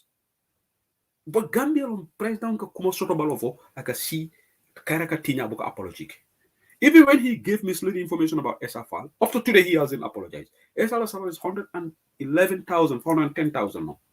I took Esaka 500,000 all right? There is another idiot here called tribalism mantra Gambia. Okay, Moru Jata. Idiot kuma fojang. Beja bilale, and I expect an answer. So Badembo Jata statement, how did you say? Badembo by force manding kadingoleti. Tebo manding called. Asatandi ko manke tribalism because ni tribalist ante Badembo Jata criticize. Badembo by force tribalism kumo fo la campaign to ka bula manding kolla. Ka fo ko mom ni UDP winta jang. Fulu al betala ginel. Fe ko betala ginel. Wo mulati. UDP man sembe soto ka banku dimbo di banko ka yalo ñino idiocy to the highest degree wala na boy dole be lon jang malafika tofo a safero ka ko modo UDP modo kay ko nintol winta jam bete sen nga ko yoy citizen jumale sembo soto kete bondi banko ka ni te mum jolati mu banko di woti jumale sembo soto kete bondi banko ka yoy citizen mola citizen si amantami muna sanya na fremno ma jolalo ba be Denmark UDP kolom muna sanya is a bona fide Gambian jumale be muna bondi la mo Gambia UDP among damn semble so the banku they will expect Gambia. But because of this is the nasty campaign, the filthy campaign. Today you are enjoying this. Take this to the bank. Nim tribalism will be baro bondi la Gambia. And abe dunkala kumole because a campaign to wallah. If you live by the gun, you die by the gun. if you live under the shadow of tribalism, you will go out of power because of tribalism.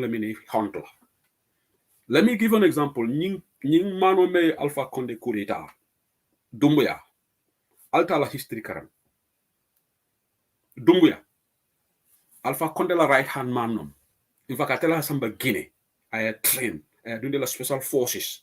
Anata, I promote a rapid promotion of the I trusted Halailo. Well, then I kick out. Yamanza talaja la kinjo. Itika momi mudela friend. Ika jamva ke mela friend. Wala kana ke disappoint. Mansata la manke sino mansati. Ye molu jamfa. Ye mo kurul tutende fon Alpha Conde Guinea be jamfa. Ay dumbuya muta ay kala friend. Ay dumbuya la promotion muta ay fast track. Ay samba France. Muna natake. So manda kini Guinea dumbuya ma dundu pick up okono. A defon surprise ta. A diam da ko I expect ko mo beba bondi la bari dumbuya what I expect la. Alpha Conde ni def. Because I tell you dumbuya muta I promote even above some of the generals. Because abebu jam faleti. Tribalism man better. Si ko man better antol belon bakilin fakilindi. Mandin kol man fenke mola. Mandin kol e right shot de ni lafta la UDP yetraje. Nko majority of melbe foni ibuka APRC la support. Ali nga tonya fa. O mi la right leti. But jumale ka foko APRC mu tribalism jola party leti. Last parliament election, Foni, all the 5 seats, APRC la win there. So would you say that is tribalism? Munatina, APRC man seat win anywhere else, na manke Foni. But Foni call la right long if they want to vote for APRC. So if Mandinka's majority feel they want to affiliate with UDP, why should that make UDP a Mandinka party? Mama Kande in 2016, most of his votes about a fuller areas. Will that make Mama Kande a tribalist party? No. Will that right long ka fight Mama Kande? But leaders will learn la political platform also. Can you tribalism ko amplify? Ni leader liya ke rek wala ka destruction or something. Supporters can talk about it because supporters don't have voice, but political leaders have voice. Dembo by force is not an ordinary person. Dembo by force is an advisor on religious matters. He should be the last person to talk about this tribal thing. I come tell you be. Ni UDP la Ajara Joyamunda Geyabo, the national president Lota. Dembo by force NPP la national president. Ni Ajara Joyamunda Geyabo Lota ayo kumofu. Then at tribalism encourage Gambia. But he metonya le fola. But Gambia tonya le buka foje. So because majority of Mandinkas are affiliated with UDP, because UDP is a Mandinka party. But majority of Jolas are affiliated with APRC, but Roma APRC ke tribal party. So Gambia no nakarole be jamme kom pamudu ka fanyame. Majority of Fulolu, they voted for Mama Kande in 2016. But Jumale ke Mama Kande surwalu majama papi Khalifa Saleh ka support. Until this election because they want to punish UDP, they switch to Barrow. Alenga toñaf na friend dole be Angleterre jam akala friend kay ko ha ntol mala fi ka fay Halifa yo esa falo be ka carte tignal because tu ko UDP la be win isa tambi esa falo with all his intelligence, with all his experience, even though esa blonda kele alani Uton yet tambi Halifa Salala with all his intellect yet tambi lo aussi do dabale ko ka kato fe barole ite ko la fita Gambia la. The guy doesn't even have the intellectual pedigree. Ni mu toñaleti. Ali Senegal jibe am nga nañ xol suñ bop. Ali ngam fo lu jibe luta Senegal mu ngi avancer luta Gambia mu ngi dem ci kanam. The same mistake men katanu ya jam la tay ya jamme sendin tu yalla because mu ko ka PPP ngol le kamfandi. Wa PPP duñ fa togati. So they kept voting for Yaya Jammeh, even though Yaya Jammeh is street smart, but Yaya Jammeh doesn't have that intellectual understanding. That's why he used force. They kept voting for Jammeh. Wow, we will keep Jammeh here. Jammeh, we prefer a young man. We don't want old power. Who suffered? Why do we have this TRRC today? Why do we have all these commissions? Because of the negative effects of Jammeh. Senegal, ñu hall, and they kept voting for leaders that are conscious, the leaders that have understanding. Loolu Yusuf bu mu ñëwee with all his popularity ñu ne ko Yusuf Ndour emal am nga xam-xam si musique àdduna bi ñëpp yu ay role model waaye président si moom duñ la ko jox de Sénégal dañ bëgg Sénégal avancé ñu jox ko ay jàngkat Adama Barrow du mun a nekk a member of parliament sax in Dakar in Sénégal mayor sax duñ ko fa vote mayor laa wax mayor of Dakar su taxawee du win with his intellect he's not going to win waaye Gambia we settle for mediocrity. We settle for this because we want to make some people angry. Wow, man, dama mere UDP. Buguma UDP. So I will put somebody who is incompetent, who doesn't have the know-how to rule our country. Sen affaire la. Lord of Senegal, Senegal in this 2021-2022. Look at the achievements. A brand new Airbus. Gambia, we don't even have a plane. Senior footballers, we had to charter a flight to take them to Cameroon. Gambia amut any plane, national airline amun ko. Senegal, they use Air Senegal. Gis ngeen dëkk yëpp most of the country Nigeria seen plane yi ñoo yóbbu seen footballers yi ñoom moom lu nekk ñu charter flight. Senegal has now got a computerized train system in Dakar. Computerized train systems in Europe. $1.3 billion lañu spend si loolu. Port bu ees bi boo xam ne léegi ñun will be a subsidiary ñun suñu port bi dafa nekk ñun si seen gannaaw lañ leen continuer nekk seen gannaaw. You know why? Because they keep voting for leaders ñoo xam ne dañ jànga am nañ xam-xam where we are just wallowing in this tribal hatred for one another, and we keep voting for mediocre presidents. Let's keep voting for the mediocre presidents. Let's keep them here. Mediocre presidents in such at our detriment. Right? Who is going to suffer? Gambia. Lii doo leen ko xam léegi xam nga kañ ngeen ko xam da ngeen a regret suñu xamoon fekk passé na suñu xamoon duñ def li suñu xamoon nit yi waxoon nañ ko si suñu xamoon duñ bàyyi Jammeh fii when the number of people that he killed the TRRC ñu bari rek na man gis naa benn maire mu ne ma ndeke dama daan saani Jammeh suma xamoon dama ko saani ma ne ko lii moo ñoo dalaati si Barrow kooku rëccu na ma ne ma time boobu noonu séexu bu ma doo waafere Jammeh dama foog ne da nga bañ Jammeh rek waaye ndekete Jammeh with all the junglers te daan rey nit time boobu noonu maire bi su ma ko waxee ne Jammeh dafa am daan rey mu ne xanaa da nga ko gis muy rey nit right now tamit corruption baa ngi si dëkk bi ñu ne waaw da nga mus a gis Barrow mu sàcc where is evidence even after the audit report de Gambien yi dañoo teytalu de audit report bi is out government owned auditors ñoom ñoo jël report ñu ne $148 million is ñoo missing ci Covid bi ñeneen ñi di tooylu seen bopp di bañ seen bopp di wane waaye ana evidence ban evidence moo passé audit report bi waaye because xam nga dañ bañ UDP léegi dañ gisee negatives of Barrow UDP naaw ñun nekkuñ fa de digg naa coach Passamba bu ngi wax loolu mu ne léegi this time everything is on Barrow xam nga léegi du mun a blame UDP time boobu ñu ne waaw Ousseynou moo nekk si cabinet bi léegi Ousseynou nekkul si cabinet bi de so everything is on him right now so if Gambia progress am they take the credit léegi soo la génne leen turi UDP si seen gémé bi mu set wecc léegi si right now under this new dispensation sàcca ngeen election now let's wait and see okay Ako Khalifa was there and UDP elected Barrow. That's people's democratic right. Primaries. All right? That time we didn't know Barrow.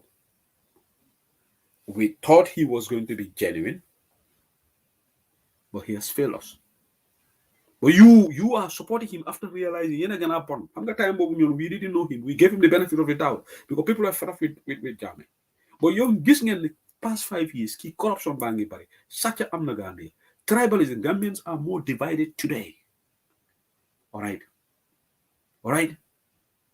Gambians are more divided today than before. Thank you so much. Allah barakabake. I'm watching some of the comments here and I'm just checking this Lamin Jadama. Let me just check the comment before I block the account, because I don't know whether he's talking to me or he's talking to somebody else. Let me read some of the comments. Lamin Jadama, I want to watch what you are saying. Some of them are fake accounts anyway. We are a democratic platform, but we have zero tolerance for idiots on here. Lamin Jadama could look at your live. I don't know who he's talking to. Don't know whether you're talking about me. I think 100%. I don't know you, because I don't know whether it's a fake account or yeah.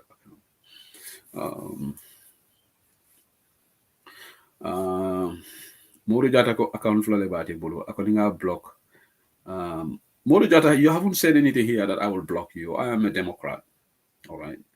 If you say something that goes against the principle of the platform, I'll block you. But for now, I'm watching your comment. You haven't said. Okay.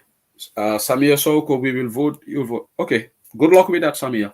Yo, danga wax sa boss. Yalla lu mo def. Yalla rek mo xam. Ma yow yeb nit lañ. Lu xew 2026. Xamulo si dara, man xawma si dara. Yow sa ene nga ne you would vote for Barrow. Nga ne UDP will never win the Gambia. Yow nañ fo na yalla nga. Man duma yalla, man nit la. Man nit doon la. Ndax yow 2026 dina fekk ma yow dunda sax ndax da nga xam. Nit ndax da nga fekk elek da nga dunda. Xam nga hadama dingo behave like a human being. Ndax elek dina fekk yow yaa ngi dunda sax xamuloo ko. Yow sa bakken xamuloo ko. Lu xew 2026 yow da nga ko xam. Maybe you have communicated with Allah. Man, I'm human. Right? Okay? I am just human. Adama Barrow su fa nekk sa mu nekk bi 2076. The stubborn man say, Lutah man, I will not.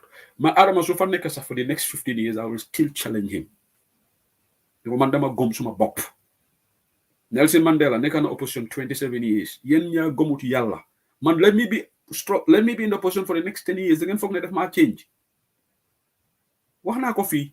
Even if you are 65, we are not 60. All right? People are in the opposition on 78, 79, 80. There are people who are 78. So let him be there for 15 years, Mr. Sow. Okay? Let him be there as if I care. Man Angleterre la dëkk de.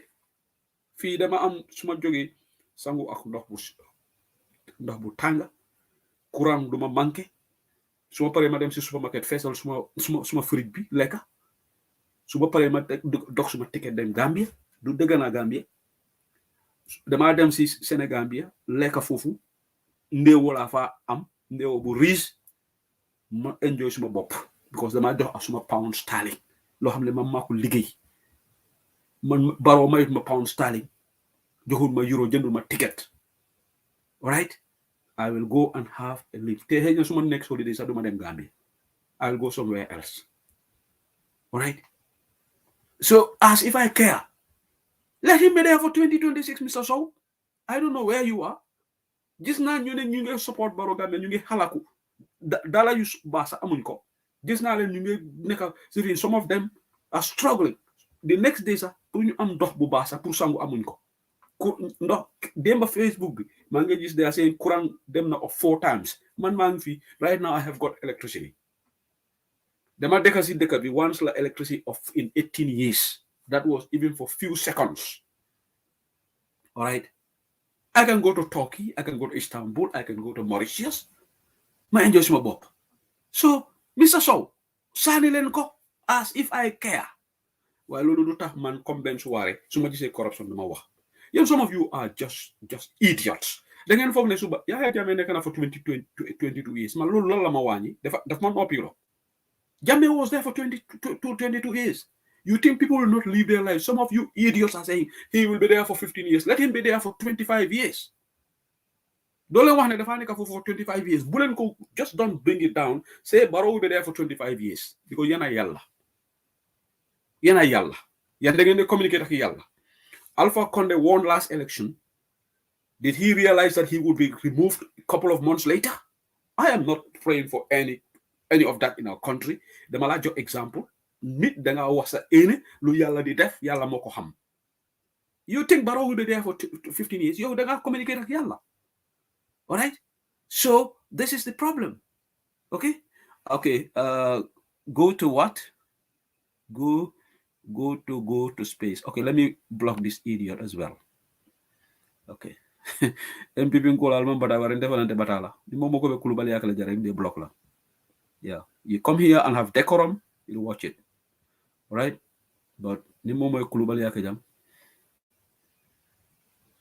Ndolo ngana bankole je. Wala te nanga ya jame kele.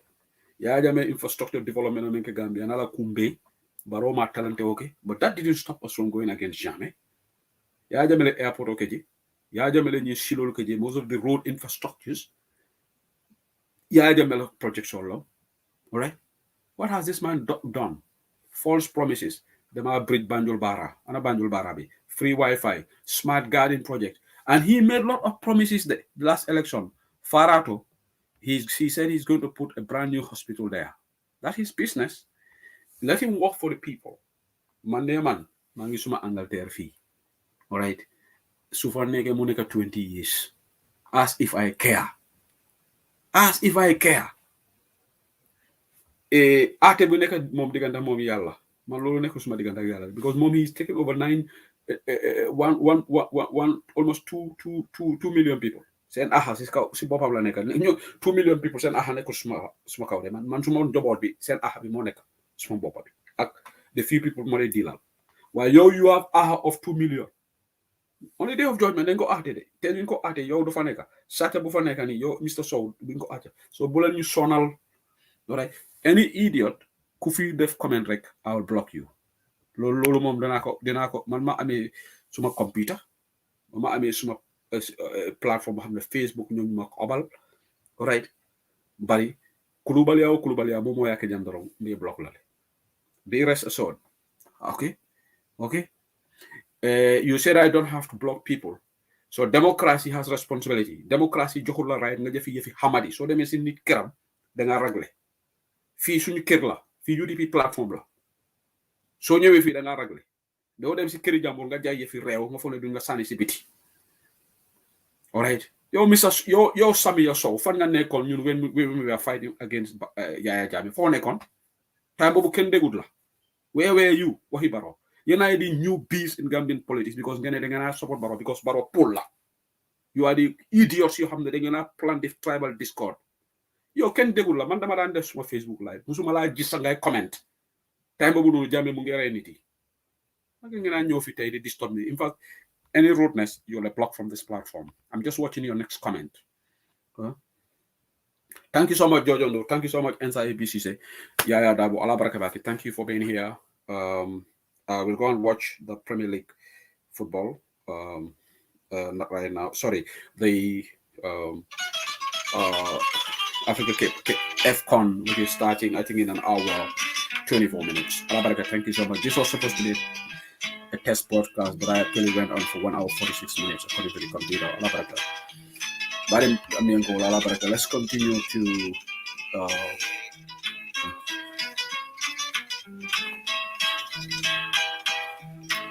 Jariatu Kani Allah Barakah Daniel Jaga Allah Barakah Ali Bola je tola be halaki la Gambia ndolwo la affaire ji Allah Barakah halaki ji yeah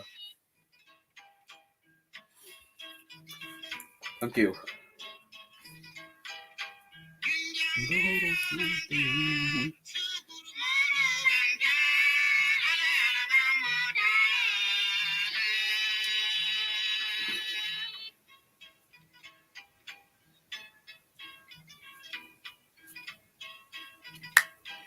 Okay, Lamin Jaraba, thank you for letting me know. I didn't know that your account is real. And I'm not talking about I'm not questioning about your loyalty to UDP. Thank you, Mama Job. Allah Baraka Allah di Charm. Allah Baraka Sinabu Binjai, my cousin member Norway. Baraka, thank you. It's 14:37 p.m. right now in the United Kingdom. It's quite a beautiful day today. Glorious sunshine right now in the UK, in London. Thank you. But it's very, very cold as well. It's quite cold. Cold weather.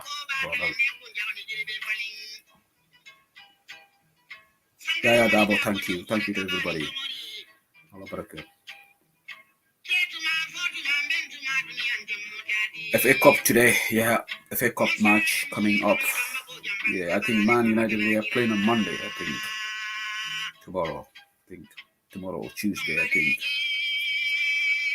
We're playing Aston Villa in the FA Cup. Yeah.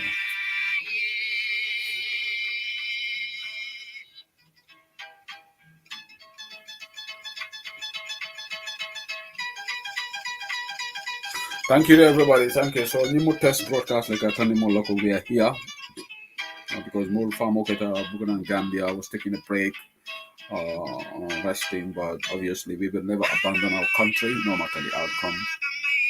And to you, NPP, some of the idiots in NPP, let Barrow be there for 20 years, ask if I care. And if you think that will stop us from talking about the wrong things and the injustice in the Gambia. No, we will not. We love our country more than Adama Barrow. I can tell you that. He is not a good person. And let's see. Time will tell. I'm going to see. Najibe. Call the Labana Nyano Bangkok. I'm going to see it wrong. If you pretend to be a good person, but internally, he is not a good person. I can tell you that. Wallahi na mo ken lori inte se musen liba support la aman ken ya he is a pretender akan mempo adala ni menga ta sonno mo ko na kiri andi ni tribalism ko wa tala waja be Gambia wala na ninga mo ya ba fo kan ko ko kilimoti akan kam fale e atele ni shi ko be duli de banko kan barabe donc la fo ngole ko kan in the end inshallah fadentala baluri Allah talla le wolo bare abe donc la ko le kan alta alinga si history is going to judge him.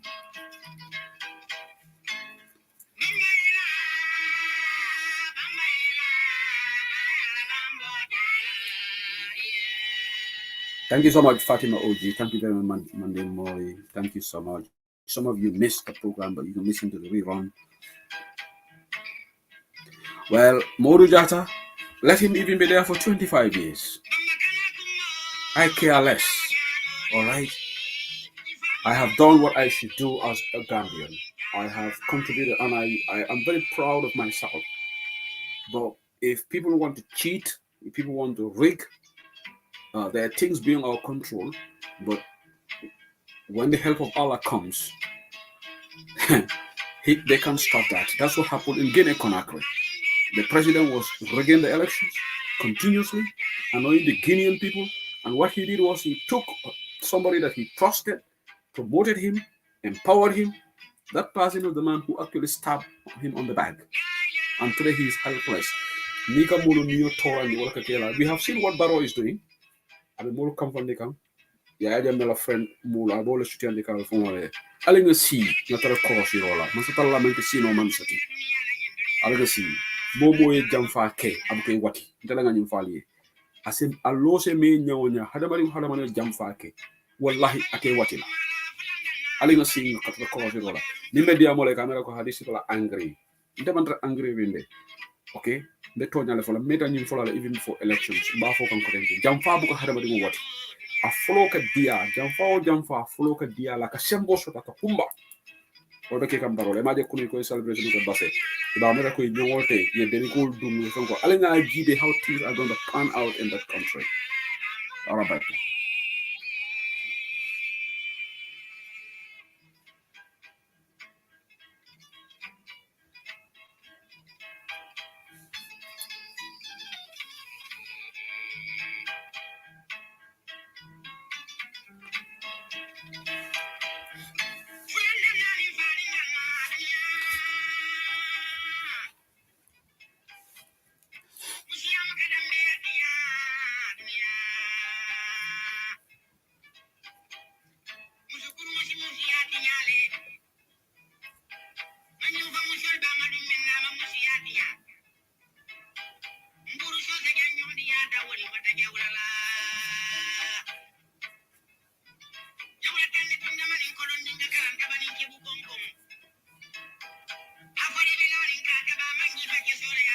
Okay, it's 48:42 p.m. right now in the United Kingdom live, but thank you so much. I'm going to terminate the broadcast here right now until we catch up again on the Global Band. But thank you for being here.